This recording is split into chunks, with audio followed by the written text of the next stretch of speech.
People are absolutely convinced there's more to this than meets the eye. Do you think this inquest draw a line under the whole thing? Yes, good morning both. Well, we all hope it will. The problem you've got with social media, it's a platform for, in many ways, the minority, and it's that the vocal minority who are able to voice an opinion. And one of the biggest areas I think that should change is the ability for that individual to see how many people have viewed, liked, reposted or shared their comment, because that's where they get the kick from. They think they're popular. They think, they become, unfortunately, that word influencers. They think they're influencing other people. Take that away so they don't have that little benefit of, oh, I'm really popular. Then you're taking away the fact that of the reason why they're actually thinking they're justified in doing it. Will this actually draw a line under it? I hope so, because as from the outset, from the police investigation, they always were dealing with this as a high-risk missing person and a disappearance that involved the river, either accidentally or possibly deliberately. John, that's a very good defence of the coroner and whatever, but we're all supposed to sit and say, well, the coroner has decreed, therefore that is what happened. This is just his best guess. Eamon, you're right. It'll always be some sort of guess, but you did hear from 20 witnesses who are able to go through things like the cold water shock that could have happened. So what we do know is that, unfortunately, this wonderful mother, wife, daughter, sister died as a result of drowning. We know that. What we'll never know is why she ended up in the river. As I said, it's either going to be by accident or it's going to be deliberate. The police always knew that. So therefore, you have the situation, if it's by accident, she could have easily slipped, fallen down the bank and into the river. Now, by chance, I'm a dog walker. I have unfortunately slipped and fallen into a brook before now. And your momentum takes you quite a distance. You're not just going to stop at the water's edge. And this is a 4 to 5 metre deep, freezing cold river. So if it's by accident, and the other experts have been able to say, Nicola could easily have been dead within 20 to 30 seconds of entering the freezing cold water.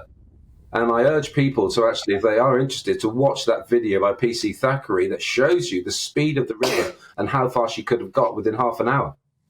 Yeah, absolutely shocking. And I suppose what's it's been fascinating for all of us who've been watching it is to see some of that witness testimony and indeed some of the evidence, the underwater footage that showed some of the searches that were done, and indeed the text messages that were sent to her. And the Sun are leading on it this morning, the text sent by her partner, Nicola's partner, 1 hour after she drowned, saying, "Have you got lost?" And, it's just the human tragedy in all of this. A woman, a wife, a mother, a much-loved daughter, and, the anguish really of the family and all of it. Exactly, and that's what we must not forget, and that's where we are with this. And I have to say, as a former detective, former police officer, that's exactly the approach the police took, and they were congratulated, especially the family liaison officers. And that's the approach they took, and they never really waned from that. And the good old ABC of policing, they checked everything, and they were eliminating things before they came to any sort of conclusion. And, of course, were pressured into letting people know that they were treating this as a high-risk misper because of what happened before. And, of course, you see the timeline now, and going back to that video, that 30 minutes to 60 minutes after, when that text, after she fell in the river, well, she would have been that mile away. That river was very quick, especially after the weir, where it became very tidal and would carry Nicola Bulley, unfortunately, a long way from where she actually entered the water in the first place. The coroner wasn't just ruling on Nicola Bulley, the victim in all of this. The Lancashire police obviously were cleared of misconduct over the case. There was a lot of question marks about their tactics in this. Are you happy with that?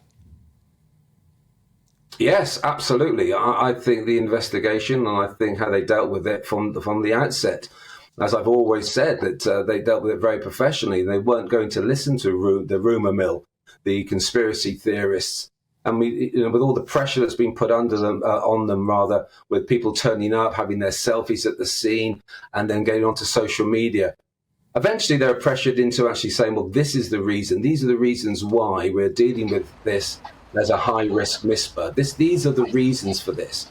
But as I said at the start, Eamon, the fact is that they knew that they'd entered the river either by accident from slipping in or deliberate. Well, once you start to eliminate things and you see from evidence what's left at the scene and what isn't at the scene, as well as you said, these text messages, from the outset, they believed this was an accident, a tragic accident involving the river, and they never waned from that. So yes, I do welcome the watchdog's decision on this. They referred themselves, and of course they were under a lot of pressure, but at the end of the day, that was a good investigation carried out by, and someone like Superintendent Rebecca Smith deserves the praise that she gets.